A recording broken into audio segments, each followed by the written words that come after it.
Om Swastiastu. Halo, perkenalkan saya Putra Beda Ursula, mahasiswa S3 Ilmu Pendidikan Universitas Pendidikan Ganesha. Saat ini saya juga bekerja sebagai dosen di Universitas Tinggi Sakti Singaraja. Nah, kali ini saya akan membahas sebuah topik mengenai peran bimbingan konseling dalam mengatasi degradasi moral di dunia pendidikan nasional. Langsung saja kita simak. Nah, berikut ini adalah mind map dari judul Peran Bimbingan Konseling dalam Mengatasi Degradasi Moral di Dunia Pendidikan Nasional. Pusat dari mind map ini adalah krisis karakter di dunia pendidikan nasional. Jadi di sini kita akan membahas beberapa cabang. Dengan cabang yang pertama yaitu adalah bimbingan konseling. Di sana akan dijelaskan mengenai definisi, tujuan, dan pendekatannya. Kemudian di cabang kedua ada peran bimbingan konseling dalam mengatasi krisis karakter. Nah, akan lebih lanjut kita bahas di dalamnya yaitu pembentukan karakter positif, penyelesaian konflik, dan pencegahan perilaku negatif. Untuk cabang yang ketiga ada strategi bimbingan konseling. Kita akan membahas mengenai program pengembangan karakter, pendekatan keterlibatan orang tua dan masyarakat, serta pendekatan holistik. Kemudian di cabang yang selanjutnya ada manfaat bimbingan konseling. Di sana kita akan membahas mengenai perbaikan karakter siswa, lingkungan sekolah yang sehat, dan peningkatan kualitas pendidikan. Pada cabang yang terakhir, kita akan membahas mengenai tantangan dalam implementasi. Di sana kita akan membahas tentang keterbatasan sumber daya dan kurangnya dukungan lingkungan. Pendidikan di Indonesia menghadapi tantangan yang cukup besar. Salah satunya adalah degradasi moral yang semakin terasa di kalangan siswa. Permasalahan seperti perundungan atau bullying, kenakalan remaja, rendahnya kedisiplinan, serta perilaku negatif lainnya semakin meresahkan berbagai pihak, termasuk orang tua, pendidik, dan masyarakat.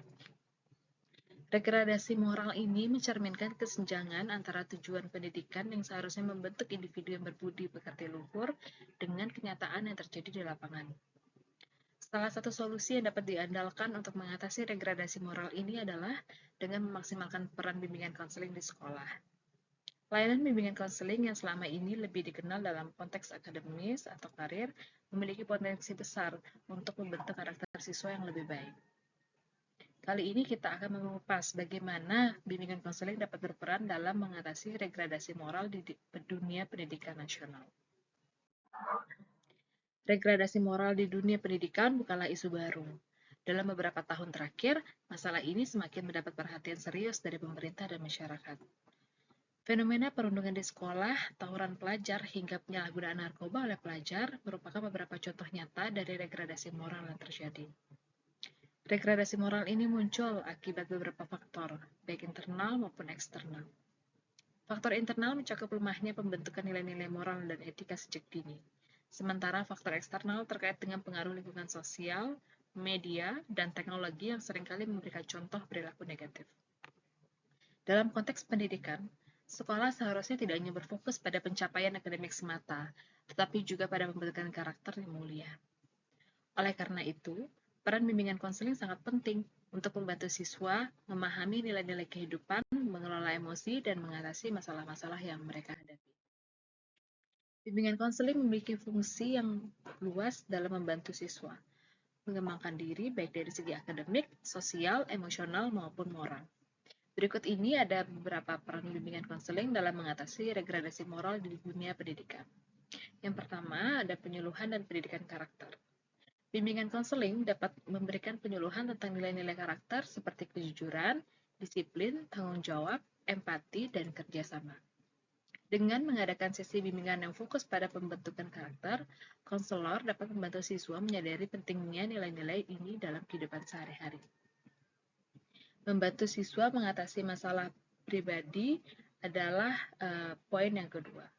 Salah satu peran utama bimbingan konseling adalah membantu siswa mengatasi masalah pribadi seperti konflik dengan teman, tekanan sosial, atau masalah keluarga.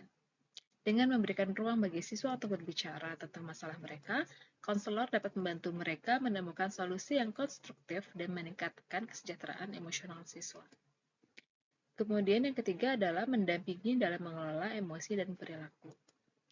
Bimbingan konseling membantu siswa mengelola emosi mereka dengan lebih baik.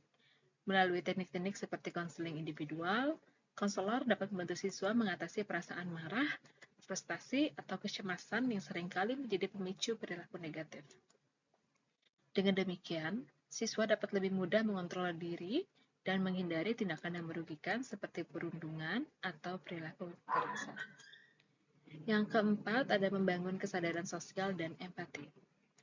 Salah satu aspek penting dari karakter adalah kemampuan untuk memahami dan menghargai perasaan orang lain. Bimbingan konseling dapat membantu siswa mengembangkan kesadaran sosial dan empati yang pada gilirannya akan mengurangi potensi konflik dan meningkatkan hubungan antar siswa.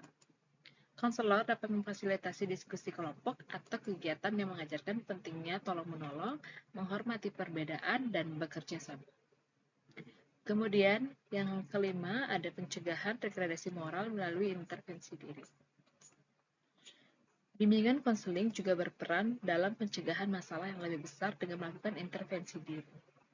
Jika siswa menunjukkan tanda-tanda perilaku yang merugikan seperti sering terlambat, tidak menghormati aturan, atau terlibat dalam konflik, konselor dapat memberikan pendekatan preventif untuk mengarahkan siswa ke jalan yang lebih baik sebelum masalah berkembang lebih jauh. Untuk memastikan bahwa peran bimbingan konseling dapat optimal dalam mengatasi degradasi moral, beberapa strategi perlu diterapkan di sekolah. Yang pertama ada pelatihan dan pengembangan kompetensi konselor. Konselor di sekolah perlu dilatih secara terus-menerus agar memiliki kemampuan dalam menangani berbagai masalah karakter dan perilaku siswa. Pelatihan mengenai teknik konseling, pendidikan karakter, dan penanganan krisis harus menjadi bagian dari pengembangan profesional konselor. Yang kedua adalah kolaborasi dengan pihak lain. Bimbingan konseling di sekolah tidak bisa bekerja sendiri. Kolaborasi dengan guru, orang tua, dan pihak terkait lainnya sangat penting untuk menciptakan ekosistem pendidikan yang mendukung perkembangan karakter siswa. Melalui kerjasama ini, diharapkan pembentukan karakter siswa dapat lebih komprehensif. Kemudian yang ketiga ada penerapan program pembelajaran karakter di kurikulum. Mengintegrasikan pendidikan karakter ke dalam kurikulum sekolah adalah langkah penting dalam membangun karakter siswa. Program-program pembelajaran karakter yang diterapkan dalam bimbingan konseling dapat diintegrasikan dengan mata pelajaran lain untuk menciptakan pendidikan yang holistik. Bimbingan konseling memainkan peran yang sangat penting dalam mengatasi degradasi moral di dunia pendidikan nasional.